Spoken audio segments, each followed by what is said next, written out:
7वी-8वी energy या विषयाकडे attract होतो. पुढे ते त्याचं स्वप्न बनतं आणि त्या स्वप्नाचा मागोवा घेत तो थेट नॉर्वेपर्यंत पोहोचतो. तिथे डॉक्टरेट मिळवतो. भारतात आपल्याकडे अजूनही एनर्जी या फील्डविषयी कुतूहल असताना त्याचं मात्र हायड्रोजन एनर्जीवर पॅशनेटली काम सुरू असतं. या अतिशय वेगळ्या, खऱ्या अर्थानं बियॉन्ड अशा असणाऱ्या सेगमेंटवर बोलण्यासाठी आज बियॉन्ड बुक्समध्ये माझ्यासोबत आहेत DRIR यश राका.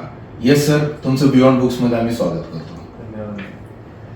मला आज तुमचा बायोडाटा वाचत असताना खूप इंटरेस्टिंग पहिल्याच्या ओळीवरती मी थांबलो की DRIR यश राका. तो DRIR हे थोडं मला एक्सप्लेन करा. ही पदवी असते. हो. ती आपल्याला तुम्ही काही क्वालिफिकेशन्स अचीव्ह झाले तुमचे हम्म. तेव्हा मिळते. अच्छा. तसं प्रत्येक युरोप कंट्रीमध्ये वेगळी टायटल्स असतात. अच्छा. डॉक्टर ही जसे आपल्या इथे डॉक्टरांना जशी मिळते तशीच तिथे भारतातही किंवा कुठेही डॉक्टर ही पदवी PhD झाल्यावर मिळते. तर DR त्याचा भाग झाला. IR हे इंजिनियर म्हणून क्वालिफिकेशन आहे, जे टायटल आम्हाला मास्टर्स केल्यानंतर मिळतं. नॅचरल सायन्सेस, इंजिनिअरिंग, ॲग्रिकल्चर अशा क्षेत्रांमध्ये. तर हे नेदरलँड्समध्ये मी मास्टर्स केलं होतं, तिथं मला ते टायटल मिळालं. अच्छा. म्हणजे ती ही लिहिण्याची पद्धत आहे DRIR. हा, मी ऍक्च्युली हे वापरत नाही कुठं. हो. फक्त ते जिथं म्हणजे अकॅडमिक क्वालिफिकेशन्स दाखवायला लागतात तिथंच फक्त. तिथे ते इन्क्रीज हो. येस सर, मला असं सांगा की तुम्ही BE मेकॅनिकल इंजिनिअरिंग केलं आणि त्यानंतर तुम्ही एनर्जी हे फील्ड चूज केलं. जसं मी म्हणालो की 7वी पासून तुम्ही अट्रॅक्ट झालेला होता. थोडंसं त्याविषयी सांगा मला. काय झालं होतं 7वीत सायन्स विषयात मला आमच्या एक मॅडम होत्या, ते म्हणजे जे टीचर होते आमचे, त्यांनी मला न्यूक्लिअर एनर्जी बद्दल सांगितलं होतं. आता न्यूक्लिअर एनर्जीचा त्यांनी एक्झाम्पल असं दिला होता की एक ट्रेन पुणे टू ठाणे ही काही वेगाने 100पेक्षा जास्त स्पीडने बरं 200 ते म्हणजे असे भरपूर वेळा जाऊन येऊन करू शकते 1 ग्रॅम फ्युअल मधनं. ते युरेनियमचा 1 ग्रॅम वापरून आपण इतकं वेगाने इतके जाऊ शकतो. ती गोष्ट मला फार चटक लागली त्या गोष्टीची. मग त्याच्यावरती आमचे बरेच सर्स वेगळे वेगळे म्हणजे सायन्सच्या रिलेटेड जे माझ्या ओळखीत होते त्यांच्याशी त्या गोष्टीवरती चर्चा केली. मग ते न्यूक्लिअर फिशन ही गोष्ट मला आवडली खूप. आणि ती मला म्हणजे असं होतं की मला ह्याच्यात काम करायचं, म्हणजे न्यूक्लिअर फिशन वापरून मी गाड्या बनवीन किंवा असं काहीतरी करीन. ह्या गोष्टीची मला चटक लागली आणि तेच कंटिन्यू करत पुढं मी माझं आयुष्याचे जे काही करिअर तुम्ही म्हणू शकता तसे टप्पे. त्या स्टेजला तुमचं ड्रीम इनिशिएट झालं असं म्हणून समजायला हरकत नाही. बरोबर.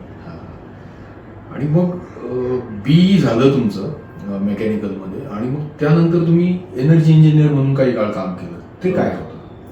आता काय झालं, बॅचलर्स करत असताना, इंजिनिअरिंग करत असताना मी काही लोकांशी भेटलो होतो. तर तसंच एक IIT बॉम्बेमध्ये प्रोफेसर आणि HOD होते ते न्यूक्लिअर इंजिनिअरिंगचे. त्यांना मी भेटायला गेलो होतो. त्यांनी मला सांगितलं की म्हणजे तेच माझे इंटरेस्ट वगैरे त्यांच्याशी डिस्कस केले. त्यांनी मला मग करिअर पाथसाठी काही गोष्टी सांगितल्या. समजा गेट म्हण, बॅचलर्स नंतर गेट दे, मास्टर्स करायला तू IIT बॉम्बेला ये. मग त्यांनी मग हे असं सुरू झालं आमचं रॅपो. मग असंच मी ते कोर्सेस वगैरे त्यांच्याकडे जायनं वगैरे चाललं होतं. ते करतानाच 3rd इयर आणि 4th इयरच्या मध्यात मला त्यांनी मी त्यांना स्टुडंट्स त्यांचे जे असतील त्यांच्याशी माझे कनेक्शन करून द्या आणि मला त्यांच्याशी बोलायचं की इंडस्ट्रीमध्ये कसं चाललंय किंवा ते दुसऱ्या क्षेत्रात समजा रिसर्चमध्ये असतील तर ते कसं करतात ते काम. मग त्यांच्याशी बोलताना मला समजून आलं की न्यूक्लिअर प्रपोल्शन हे सबमरीन मध्ये म्हणजे त्यावेळेस फक्त अवेलेबल आहे. आता ऍक्च्युली ते तेवढंच अवेलेबल होतं. मग मी त्यांना असं विचारलं की मलाही ह्याच्यात इंटरेस्ट आहे आणि मला ह्याच्यात काम करायला आवडेल. तर ते मला म्हणाले बॅचलर्स नंतर तर कठीण आहे, मास्टर्स नंतरही तुला 5 ते 7 वर्ष ह्याच्या सराउंडिंग ज्या गोष्टी आहेत अच्छा. त्याच्यावर तुला लक्ष द्यायला लागेल. हम्म. मग तू ऍक्च्युअल सिस्टमवरती काम करू शकशील, तुला ते एक्सपिरियन्स घेऊन मिळेल. आणि ही गोष्ट मला खटकली. मी कारण मला बाकी काही आवडत नाही, तेवढंच एक गोष्ट आवडते, म्हणून मी त्यांना म्हणालो, मी मग त्या HOD सरांशी बोललो आणि त्यांना म्हणालो की हे तर नाही जमायचं, मग ऑप्शन्स काय करू शकतो आपण सराउंडिंग क्षेत्रात. तर त्यांनी मला फ्रान्समध्ये मास्टर्स करायला जा अशी त्यांनी असा सल्ला दिला तिकडे, कारण डायरेक्टली मी काम करू शकेन. मग असंच त्या काळातच मला जाणीव झाली की न्यूक्लिअर प्रपोल्शनमध्ये जर मी काम केलं तर माझं फार स्पेसिफिक होईल फोकस, आणि कदाचित ह्याच्यावरनं मला जॉब ऑपॉर्च्युनिटीज किंवा पुढं माझं जर फ्युचर समजा मला असं वाटलं की ह्याच्यात इंटरेस्ट नसेल माझं पुढं काम करताना, मग मी विचार केला की नाही, मला थोडं ब्रॉड केलं पाहिजे माझं फोकस, आणि मग मी रिन्युएबल एनर्जीजमध्ये फोकस करायला लागलो. मग त्यावेळेस तेच करत असताना, म्हणजे जसं माझं बॅचलर संपलं, मग मी ते HOD सरांशी बोललो, बाकीचे माझे जे कॉन्टॅक्ट्स होते त्यांच्याशी असं डिस्कशन करून फायनली रिन्युएबल एनर्जीजमध्ये ठरवलं करायचं. आणि हे प्रिन्सिपल वापरून मी माझं 2 वर्ष एनर्जी इंजिनियर म्हणून ऑरेंज काउंटी फाउंडेशन इथे काम केलं. अच्छा. आता ते काम करत होतं, ते काय स्वरूपाचं होतं? हां, आता हे काम आहे ना, त्यांचं ग्रीन बिल्डिंग्स ह्याच्यात त्यांचं काम होतं. अच्छा. ते काय करायचंय की स्वतः बिल्डिंग बांधायचंय, आणि त्या बिल्डिंगचं वैशिष्ट्य असं होतं की जे त्याच्यात मटेरियल वापरलं जातं, आता कन्स्ट्रक्शन मध्ये सिमेंट, कॉन्क्रीट किंवा असे म्हणजे ज्याच्यानी प्रदूषण भरपूर होतं. आणि ते असताना कोणी अशी काळजी घेत नव्हतं त्या काळात. हे 2008-9ची गोष्ट होती. त्यावेळेस तर त्यांचं अशी इच्छा होती की आपण का पर्यावरण हा डोक्यात विषय घेऊन किंवा त्याच्यासाठी काय आपण करू शकतो का. तर त्यांनी अल्टरनेट मटेरियल्स बनवले होते, ज्याच्याने म्हणजे जशी आपली जुनी बांधकामाची पद्धत होती, चुना वगैरे वापरणे, तर त्यांनी चुन्याचे वेगळे पेंट्स बनवणे, चुन्या आणि बगास वगैरे, म्हणजे जसं ह्याचं उसाचं वगैरे वापरून विटा वगैरे बनवणे, हे अशा गोष्टी. किंवा मग आर्किटेक्चर साइड मध्ये म्हणा की 3 साइड ओपन, आणि मग त्याच्यानी व्हेंटिलेशन चांगली होती. उन्हाळ्यात आणि हिवाळ्यात टेम्परेचर मेंटेन करावं लागतं, एसीची कमी गरज पडते.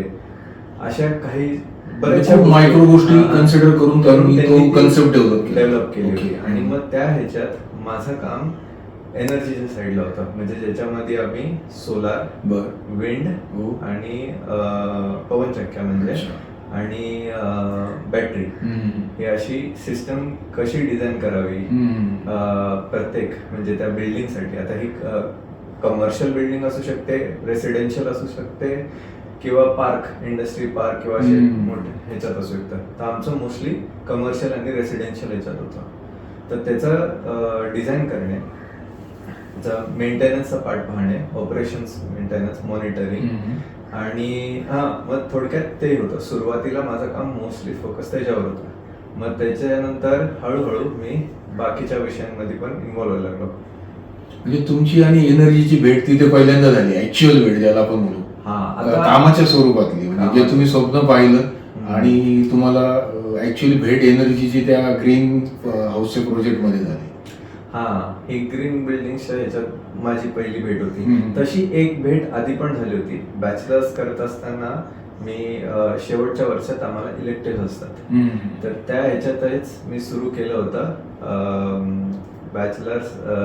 म्हणजे इलेक्टिव्ह माझे होते ते एनर्जी ऑडिट आणि मॅनेजमेंट, किंवा कम्प्युटेशनल फ्लुइड डायनॅमिक्स, CFD, म्हणजे हे सगळे फोकस एनर्जीच्या साईडला मला फोकस केले होते. तर तशा हिशोबाने मी कल झाला होता, पण त्याचं ते काय म्हणतात पहिला सहवास तिथे मिळाला.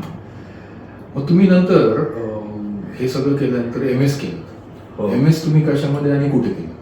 मी MS TU डेल्फ्ट म्हणून आहे, नेदरलँड्समध्ये युनिव्हर्सिटी आहे. तर तिथे मी माझं masters of science sustainable energy technology या विषयात केलं. ओके. इलेक्ट्रोकेमिकल रिसर्च म्हणजे नेमकं काय असतं? आता सगळ्यात सोपी गोष्ट म्हणजे मिठाच्या पाण्यात हो. जर आपण लोखंड ठेवलं किंवा कोणतंही समजा आपण असं म्हणतो गंज लागला, हीच म्हणजे एक प्रकारची इलेक्ट्रोकेमिकल गोष्ट झाली. अच्छा. म्हणजे काय करतो आपण, लोखंडाला जर असं ओपन एअर मध्ये ठेवलं हो. पर्यावरणात आणि ते ऑक्सिजन जे हवेत आहे हो. ते त्याच्याबरोबर रिॲक्ट करतात आणि ते मग एक प्रोडक्ट तयार होतं की त्याला आपण गंज म्हणतो. तर ही जी रिॲक्शन आहे त्याच्यामध्ये काय असतं, एक प्रकारे ती इलेक्ट्रॉन हा एक्सचेंज होत असतो. अच्छा. आणि त्याची जी रिॲक्शन असते म्हणजे फक्त जे इलेक्ट्रॉन एक्सचेंज होतो त्याला म्हणतात रिडॉक्स रिॲक्शन. हो. म्हणजे ज्याच्यामध्ये रिडक्शन आणि ऑक्सिडेशन असतं. रिडक्शन म्हणजे लॉस ऑफ इलेक्ट्रॉन्स म्हणजे ऑक्सिडेशन, रिडक्शन म्हणजे गेन ऑफ इलेक्ट्रॉन्स. तर ती ज्या काही केमिकल रिॲक्शन्स असतील जिथं ते होत असेल त्याला रिडॉक्स रिॲक्शन म्हणतात. आणि ती ब्रांच जिथं ज्याच्यावरती ह्या गोष्टींवरती फोकस केला जातो ती इलेक्ट्रोकेमिस्ट्री असं म्हणू शकतो. इलेक्ट्रो म्हणजे इलेक्ट्रॉन्स, केमिस्ट्री म्हणजे केमिकल. म्हणजे त्या नावामध्येच त्याचं साधारण अस्तित्व आहे असं हो. म्हणता येईल. तुमचं PhD विषय काय होता आणि तुम्ही मग PhD करण्यासाठी नॉर्वेला गेलात. नॉर्वेची निवड का केली तुम्ही PhD साठी? आता याच्यात बॅक स्टोरी आहे थोडी. मी मास्टर्स जेव्हा करायची इच्छा झाली मला तेव्हा एकच कारण होतं, एक किंवा दोन कारण म्हणता येतील की मी जेव्हा जॉब करत होतो तेव्हा मला कळालं की पुण्यात त्या काळी किंवा जे आमची टीम होती त्याच्यामध्ये काही गोष्टी आम्हाला समजत नव्हत्या. अच्छा. की काही इश्यूज असे का होतात ते, म्हणजे ते टेक्निकल इश्यूज होते आणि त्याला सॉल्व्ह करायला आहे ना असं थोडक्यात म्हणायला गेलं तर जुगाडी काम करत होतो आपण. आणि हे मला समजायचं होतं की असं त्याच्यावरती काही सोल्युशन आहे का की जे परमनंट असू शकतं. आणि त्या म्हणजे असं ते शोधात उत्तर न मिळण्यामुळे माझा असा विषय झाला की मास्टर्सच केलं पाहिजे आपल्याला आणि त्यात मलाही माहित नव्हतं. तर ती जिज्ञासा जी होती तीच तिथं सॅटिस्फाय करण्यासाठी मास्टर्सचा विषय घेतला. आणि मग त्या मास्टर्समध्ये पण असंच रिन्युएबल एनर्जी आणि त्याच्यात मला जे विषय आवडत होते तर त्यात एक विषय असा होता की फ्युअल सेलमध्ये मला काम करायचं होतं. अच्छा. आणि ते फ्युअल सेल हा म्हणजे इलेक्ट्रोकेमिस्ट्रीचाच प्रकार झाला. बॅटरी जसं आहे तसंच फ्युअल सेल असतं, फक्त त्याला आपण इंधन देतो. बॅटरीमध्ये आपण स्टोअर करतो तसं ते इंधन देतो. तर ते हायड्रोजन आणि ऑक्सिजन असं ते इंधन आहे त्याचे. तर ते देऊन ते चालवतो. तर ही गोष्ट मला शिकायला आवडत होती. मला त्यात काहीतरी नवीन होतं आणि ते त्याचे म्हणजे बरेचसे बेनिफिट्स होते म्हणून मला वाटतं की ह्याच्यात करू. आणि तशी मग ते मास्टर्सचा पिरियड मग मी फोकस त्याच्यावरती केला. स्पेशलायझेशन माझं थिसिस म्हणून मास्टर्स त्यात केलं. आणि हे करत असताना मला असं म्हणजे PhD साठीच मी अप्लाय करतो. मला जॉब करायची इच्छा नाही झाली कारण ते एकदा चटक लागली ना की मला हे संशोधन करायचं किंवा याच्यामध्ये मला आणखी खोल जायचं किंवा डीप जायचं. हे प्रश्नांची उत्तरं शोधण्यात मला मजा येते. मग ते करत असताना मला 2-3 ठिकाणी मी PhD साठी अप्लाय केलं. आणि त्याच्यात एक टॉपिक असा होता की जो कंटिन्यू करत होतो मी, जे काम करत होतो त्याच्यामध्येच कंटिन्यू करायचं होतं. आणि एक असं नवीन टॉपिक होता तर तो मी चूज केला. नवीन टॉपिक तो होता नॉर्वेची युनिव्हर्सिटी आहे, Norwegian university of science and technology. तर तिथं मी हायड्रोजन मिठाच्या पाण्यापासून हायड्रोजन कशी निर्मिती करू शकतो. आणि त्याच्यात ते करत असताना जे पोल्युशन होतं आपण म्हणतो जे कार्बन डायऑक्साईड म्हणा, तर त्याचा वापर कसा करू शकतो हे बनवण्यात. तर त्या गोष्टींवरती माझी PhD होती. म्हणजे ड्युअल फोकस होता तुमचा. हो असं म्हणू शकतो. इंटरेस्टिंग आहे. मग या हायड्रोजनशी म्हणजे काय म्हणू आपण त्याला तुमचा संबंध आला किंवा तुम्ही तो निवडला आणि त्याच्या आणखी तुम्ही खोलामध्ये तुमचं स्टडीज PhDच्या दरम्यान झाला. मग आता इलेक्ट्रोकेमिकल रिसर्च सायंटिस्ट यांचं नेमकं काय काम चालतं? हां, आता हे माझं सध्याचं, मी रिसर्च सायंटिस्ट हो. म्हणून सिंटेफला काम हो, करतोय. हो. तर ह्याच्यात आणि माझा मूळ विषय इलेक्ट्रोकेमिकल रिसर्च आहे. तर त्याच्यात माझा इलेक्ट्रोकेमिकल रिसर्चमध्ये आणि एनर्जीच्या फोकसमध्ये जर पाहिलं तर बॅटरी, फ्युअल सेल आणि इलेक्ट्रोलायझर हे 3 मेन डिव्हाइसेस असं म्हणू शकतो, किंवा मेन वस्तू म्हणू शकतो की ज्याच्यात फोकस असतो. आणि त्याच्यात बरेचसे ब्रांचेस आहेत. हे जर ॲप्लिकेशन म्हणालो तर ह्याच्यामध्ये येतं की हे बनवायचं कसं, ते बनवणं म्हणजे डिझाईन करण्यापासून, कन्सेप्ट वगैरे डेव्हलप करण्यापासून, त्याचं मॅन्युफॅक्चरिंग करणे आणि मग त्याचा वापर करणे. आणि मग वापर करत असताना वेगळ्या वेगळ्या पद्धतीने आपण वापर केल्यावर त्याच्यावरती काय परिणाम होतात त्या वस्तूवरती. तर तसं हे सगळं पाहणे आणि त्याच्यावरती मग मटेरियल नवीन बनवणे, त्याचे की कॉस्ट कमी करायची असेल किंवा आपल्याला अल्टरनेट मटेरियल शोधायला लागतील. काही रेअर अर्थ मेटल्स म्हणतात आपण की फार कमी आहे हां, तर त्याचं अल्टरनेट शोधणे, परफॉर्मन्स बेटर करणे. परफॉर्मन्स बेटर करणे म्हणजे कमी साईज, कमी वजन आणि जास्त पॉवर मिळणे किंवा जास्त एनर्जी मिळणे, अशा ह्या गोष्टींवरती जे रिसर्च करतात त्यांना इलेक्ट्रोकेमिकल रिसर्च. मग आता हे जे तुम्ही फील्डमध्ये काम करता आहात त्याच्यात काय फ्युचर्स आहेत आता भरपूर आहेत. म्हणजे सांगाल तसं फ्युचर आहे. त्या आवडवरती डिपेंड आहे. मी जे करतो आहोत ते सांगू शकतो आणि मग त्याच्या निगडीत काय काय गोष्टी आहेत तसं सांगतो. आता आपल्याला माहिती आहे, आपल्याकडं जी आता वीज वापरतोय किंवा आपण कशाही प्रकारची एनर्जी जी वापरतोय ते ती हायड्रोजनच्या म्हणजे आता सध्या तरी कोळसा किंवा कोणतंही फॉसिल फ्युएल जाळून स्त्रोत आहे. हां, आणि ते जाळून मग त्याचं प्रदूषण करून आपल्याला वीज मिळते. पण हेच फार म्हणजे पर्यावरणाला फार धोकादायक आहे आणि ह्याचं रिझर्व्ह पण फार कमी आहे. तर आपल्या पुढच्या पिढींना तरी ते मिळणं कठीण जाऊ शकतं. मग हे जर आपण डोक्यात असा विचार केला की ह्याच्यासाठी पुढच्या पिढींना पण आपल्याला पुरवता येईल, म्हणजे ती एक प्रकारची त्याला म्हणतात एनर्जी ट्रायलेमा, सिक्युरिटी देणे, त्यांना पुरेल म्हणजे सस्टेनेबिलिटी देणे आणि ती पैसे परवडण्यासारखी असेल. ते अशा 3 गोष्टी आपल्याला जर त्यांना प्रोव्हाइड करायचे असेल तर तो एक एनर्जीचा भाग असा दृष्टिकोनातून बघू शकतो आणि तो एक स्कोप आहे. म्हणजे आता ह्याच्यात बरेचसे प्रकार आहेत. सोलार हे आपल्याला माहित आहे, पवनचक्की एक प्रकार आहे, बायोगॅस हा एक प्रकार आहे. तसंच ओशन मध्ये पण म्हणजे समुद्राच्या पाण्याने, लाटांनी पण आपण वीज निर्मिती करू शकतो. तसंच माझा जो PhDचा पण पार्ट होता तो तसाच होता की नदीचं पाणी आणि समुद्राचं पाणी हे जेव्हा मिक्स करतो ना त्याच्याने आपण वीज निर्मिती करू शकतो. हां, तर त्या गोष्टींवरती तशीच ती वीज वापरूनही आपण हायड्रोजनही बनवू शकतो. तर असा माझा विषय झाला PhDचा. तर स्कोप भरपूर आहे, करण्यासाठी भरपूर गोष्टी आहेत आणि हे असा विषय आहे की जो पिढ्यानपिढी आपल्याला लागणार. बरोबर.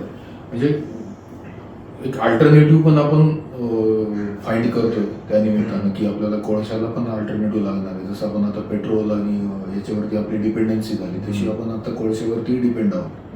तर आपल्याला एक अल्टरनेटिव्ह लागणारच आहे पुढच्या सगळ्या जनरेशनसाठी.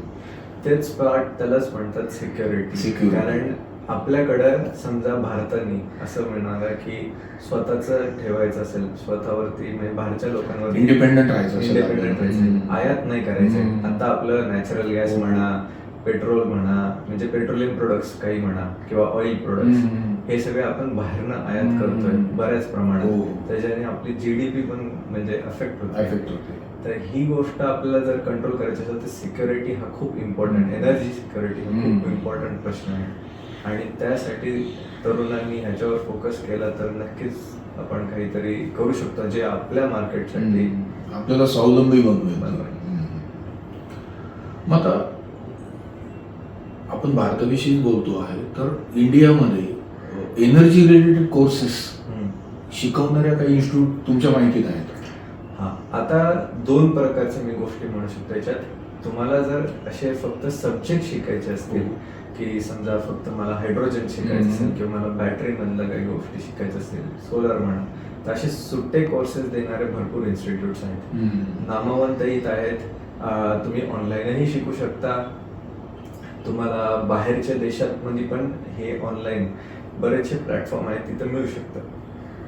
पण भारतात असं बॅचलर्स म्हणा किंवा मास्टर्स, PhD हे असं डिग्री रिलेटेड कोर्सेस तर ते म्हणजे IITs मध्ये आहे. Especially IIT Bombay, IIT Delhi आणि IIT मद्रास आणि IIT रुड़की. इथे खूप चांगले कोर्सेस आहेत. IISc बँगलोर मध्ये जर तुम्हाला टेक्नॉलॉजी नाही पण तुम्हाला ते म्हणजे फंडामेंटल्स मध्ये जायचं असेल, जिथं सायन्स जास्त आहे, म्हणजे मटेरियल बनवणे वगैरे, ते ऍप्लिकेशन न बघता त्याचं मटेरियल डेव्हलप करण्याच्या पार्टमध्ये जर फोकस असेल तर तिथं मिळेल, तिथं करू शकतो. आणि ह्याचे दुसरे पण पार्ट्स आहेत, म्हणजे एनर्जी नुसतं आपण म्हणजे एखादं म्हणजे बॅटरी बनवणे वगैरे असं नाही पार्ट, पण त्याचं बिझनेस मॉडेल बनवून लोकांपर्यंत पोहोचवणे पण असतं. तर तसे IIMs मध्ये पण कोर्सेस आहेत. आणि असेच म्हणजे त्याचं ट्रेडिंग करणे म्हणा, म्हणजे वीज विकत घेणे, शोधणे किंवा त्याच्या पॉलिसीज बनवणे. तर अशी तेरी म्हणून इन्स्टिट्यूट आहे भारतात, की जिथं ह्या गोष्टी पण शिकवल्या जातात. आहे बरेचसे युनिव्हर्सिटीज आहेत. तुम्ही याच्या बाबतीत तर नक्कीच गुगल करून तुम्हाला भरपूर माहिती मिळू शकते. मी इतका अपडेटेड नसावं. नाही, असं नाही म्हणता येणार. तो तुमचा मोठेपणा आहे ॲक्च्युली. तर मला ना तुम्ही आता सांगत असताना मी तुमच्या स्कूल डेजमध्ये गेलो की 7वीत तुम्ही एनर्जी रिलेटेड हे बघायला लागला किंवा त्याचा शोध घ्यायला लागला. तर स्कूल लेवलवरती आपल्याला अल्जेब्रा, जॉमेट्री असं सगळं शिकवलं जातं. पुढच्या लाईफमध्ये उपयोग होतो का? कारण त्यावेळेस असं वाटतं हे येणार आहे का कामाला, आपण शिकतोय आता हे.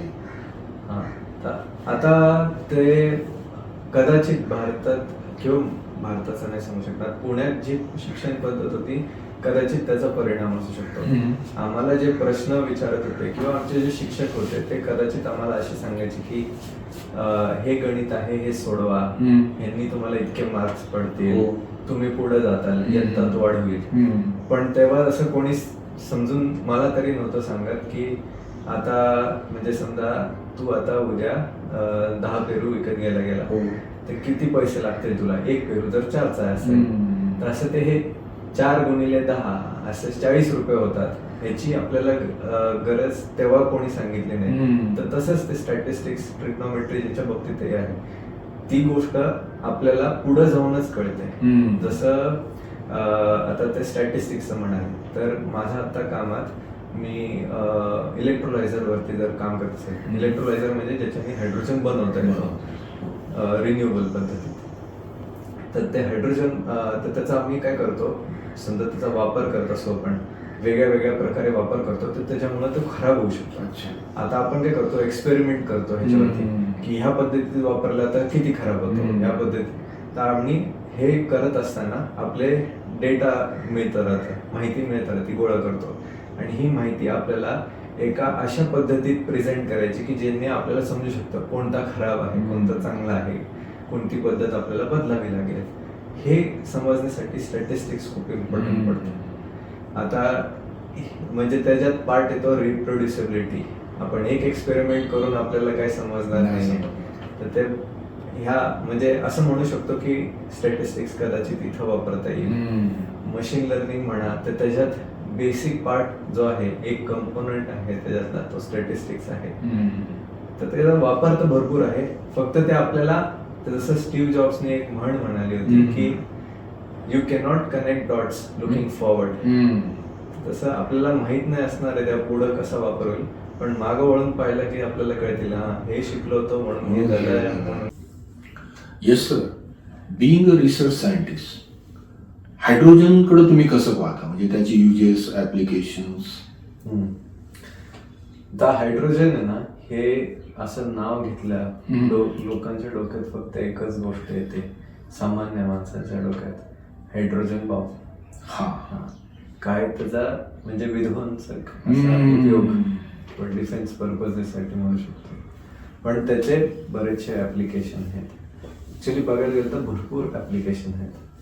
सगळ्यात मोठं ॲप्लिकेशन म्हणजे सगळ्यात मोठं म्हणण्यापेक्षा मोठ्या प्रमाणात ज्याला हायड्रोजन यूज होतो ना, तो आपल्या फर्टिलायझर इंडस्ट्रीमध्ये अमोनिया बनवण्यात. अच्छा.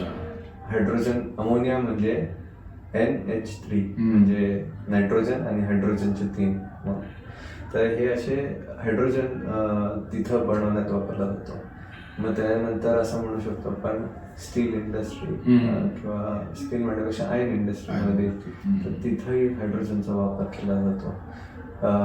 आता मोस्टली वापर आपण म्हणजे केमिकल प्रोडक्ट्स बनवण्यात वापरतो. म्हणजे ते केमिकल प्रोडक्ट्स म्हणण्यासारखे म्हणजे मिथेनॉल, मिथेन, असे बरेचसे केमिकल आहेत, तर ते बनवण्यासाठी वापरला जातो. तर हा एक झाला म्हणजे केमिकलचा पार्ट. एक पार्ट असा आहे की जो वीज निर्मितीसाठी पण वापरू शकतो. हायड्रोजन हा पहिला असेल पिरियडिक टेबल मधला पहिला एलिमेंट, पण खूपच छोटा, पण त्याच्यात अमाप एनर्जी म्हणजे जितके बाकीचे म्हणजे आपण पेट्रोल म्हणा, डिझेल म्हणा, ह्यांच्यापेक्षा खूप जास्त प्रमाणात एनर्जी भरली येते. तर ते पण तो गॅस असल्यामुळे तर त्याला आपल्याला कॉम्प्रेस करायला लागतं. छोटा आहे ना, फिरतो इथे ते. तर ते जर वजन प्रमाणे पाहिलं तर त्याच्यात भरपूर एनर्जी आहे, पण जर व्हॉल्यूम प्रमाणे पाहिलं तर त्यात इतकी एनर्जी नाही आहे. म्हणून आपण त्याला वेगळ्या वेगळ्या फॉर्म मध्ये चेंज करतो. मग त्याचं आपण लिक्विड बनवतो, कधी कंप्रेस करतो त्याला, गॅस कंप्रेस केलेल्या गॅसमध्ये, कधी आपण त्याला दुसऱ्या केमिकल मध्ये बनवून म्हणजे समजा मिथेन म्हणा, आणि मिथेन मग वीज निर्मिती किंवा कुठल्या अजून केमिकल बनवण्यात. तर असं तो वीज, केमिकल, आता शेवटचं म्हणजे ते हीट, म्हणजे जिथं आपण त्याला एक प्रकारे जाळून त्याची ऊब घेऊ शकतो. तर त्या प्रकारे पण आपण त्याला वापर करतो. तर असे हे त्याचे मल्टिपल युजेस आहेत. म्हणून त्याला एनर्जी व्हेक्टर किंवा सेक्टर कपलिंग म्हणतात. ते बऱ्याचशा सेक्टरसाठी एकच गोष्ट, म्हणजे हिटिंग म्हणा, जसं युरोप किंवा थंड देशांमध्ये डिस्ट्रिक्ट हिटिंग लागते घरं गरम करण्यासाठी थंडीत, तर तिथेही वापर करता येऊ शकतो. किंवा त्यांचं केमिकल बनवण्यात वापर, असं म्हणजे थोडक्यात अष्टपैलू आहे. हो, हायड्रोजन असं म्हणायला हरकत. एकदा सगळं जग ज्याच्याकडे कुतूहलाने बघतंय की AI काय सांगाल AI विषयी? AI ना, तर आता AI तर माझ्या दृष्टिकोनात ना त्याचा वापर आपण कसा करतो त्याच्यावर आहे. जर तुम्ही कन्सर्न असाल त्या गोष्टीच्या रिलेटेड, आता AI मध्ये आपण जसं म्हणायला गेलं तर आपले कॉल सेंटर्स होते आधी. ते कॉल सेंटर्समध्ये लोक फोन म्हणजे आपले काही प्रॉब्लेम्स वगैरे ते कॉल सेंटर्सला फोन करायचे. आता AI मध्ये काय केलंय त्यांनी, असा डेटा गोळा केलाय की लोकांचे काय प्रश्न असतील, 50, 100, 150 प्रश्न, प्रत्येक प्रश्नाला काय उत्तर द्यायचं, हे जर त्यांनी गोळा केलं आणि 10-20 वर्षांपासून त्यांनी गोळा केलेली माहिती त्यांनी एकत्र करून ते एक प्रकारे ऑटोमेट केली ती पद्धत. आता तुम्हाला जर काय प्रश्न पडला तर तुम्ही डायरेक्टली त्या मशीनला विचारू शकता आणि ते उत्तर देईल तुम्हाला. तुमच्या प्रश्नाचं जर निदान होत असेल तर मग त्या लोकांची काही गरज नाही पडणार. तर अशा प्रकारे असं म्हणू शकतो की कॉल सेंटर सारखे जे जॉब्स असतील तर त्यांच्यासाठी धोकादायक असू शकतात. म्हणजे धोकादायक म्हणण्यापेक्षा त्यांचे जॉब्स नसतील, त्यांना दुसरं काहीतरी करावं लागेल. तसंच बघायला गेलं तर एक एक्झाम्पल असंही असू शकतो की कॅन्सर रिसर्च म्हणून. कॅन्सर रिसर्च मध्ये तुमचं कॅन्सर अर्ली डिटेक्ट करण्यासाठी, सगळ्यात आधी एकदम पहिली स्टेज किंवा इन्सिडेन्सेस काय असतील की ज्याच्यावरनं कॅन्सर होईल, हा वाढेल पुढं, हे डिटेक्ट करू शकतो आपण मशीन लर्निंग किंवा AI वापरून. तर ह्याचा फायदा भरपूर होणार. तर त्याच्यामुळं लोकांनाही म्हणजे जे डॉक्टर्स आहेत किंवा पेशंट Patients आहेत. त्यांच्यासाठी पण हे सोयीस्कर पडेल. तर अशा प्रकारे AI त्यांना help लाईफ करू सेव्हिंग शकतो. म्हणून पण त्याचा उपयोग Yes. हम्म. तर ह्या अशा म्हणजे दोन्ही बाजू आहेत. दोन्ही बाजू आहेत. हां. आपल्याला म्हणजे जसं चाकूचा उपयोग आपण कसं करतो, बरोबर म्हणजे भाजी कापण्यासाठी करतोय, फळं कापण्यासाठी करतोय की इतर काही कारणासाठी करतो, मग तो चाकू तर लागणारच आहे. Yes. एक साधारण अशी एक सिस्टीम आता येऊ पाहते आहे की माणसावरती तिचा उपयोग अवलंबून आहे की आपण त्याला कसं आपल्या फायद्यासाठी उपयोगात आणतो. बरोबर. मला असं वाटतं प्रत्येक टेक्नॉलॉजीचे काही फेजेस आहेत. जसं आपल्या म्हणजे मी जेव्हा वाढत होतो त्यावेळेस फोन आले होते, हो. स्मार्टफोन आले होते. हम्म. त्यावेळेस मेसेज करायची पद्धत होती. तर लोक असे सुरुवातीला फार मेसेजेस करायचे, म्हणजे असं चॅटिंग वगैरे चालायचं. मग नंतर पद्धत बदलत गेली. मग फेसबुक, इंस्टाग्राम वगैरे अशा गोष्टी हम्म. आल्या, पद्धत बदलली. आता ह्याच्यात काय झालंय, ह्याचे दुष्परिणाम मग दिसायला लागले, हम्म. लोक ऍडिक्ट व्हायला लागले. हम्म. आता नेक्स्ट जनरेशन जी येते तर त्यांना ह्या गोष्टी समजल्या आहेत की हम्म. याचे दुष्परिणाम आहेत. हम्म. तर ते त्याच्यावरती करेक्टिव्ह ऍक्शन घेतात. घेतील. पुढची जनरेशन जी येईल हम्म. त्याच्यामध्ये त्यांना समजलेलं असतील काय गोष्टी करायच्यात काय नाही करायच्यात. हम्म. तर ती जनरेशन शहाणी होईल. हो. असे हे ह्याच्यात पण एआयच्या ह्याच्यात पण आता आपण त्याला वापर कसा करायचा आहे, काय करतोय ते समजतंय. दुष्परिणाम नेक्स्ट जनरेशनला समजते. त्याच्यानंतर तर अशी त्याचे दोन-तीन करेक्टिव्ह generation मेजर्स पुढे येतील. पुढे येतील. हा. तर हे होते डॉक्टर यश राका, ज्यांनी एनर्जी ही अतिशय आपण म्हणूयात की ज्याच्यावरती आता पूर्ण जग काम करतं आहे किंवा एनर्जीची जी गरज आहे ती वेगवेगळ्या फॉर्ममधनं मीट केली जाणार आहे. तर त्याविषयी अतिशय आपण काय म्हणूयात सोप्या भाषेत त्यांनी आपल्याला सांगितलं आहे.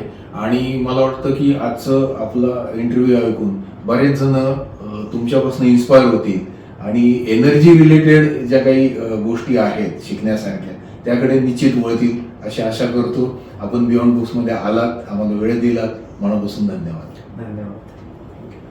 वेगवेगळ्या फील्डचं आजचं स्टेटस आणि त्या फील्डमधल्या उद्याच्या ऑपॉर्च्युनिटीज याविषयी बोलतायत काही महत्त्वाच्या पर्सनॅलिटीज बियॉन्ड बुक्समधून. विजन क्लासेस ऑनलाईन मॉड्यूल या चॅनलवर पाहत रहा बियॉन्ड बुक्स.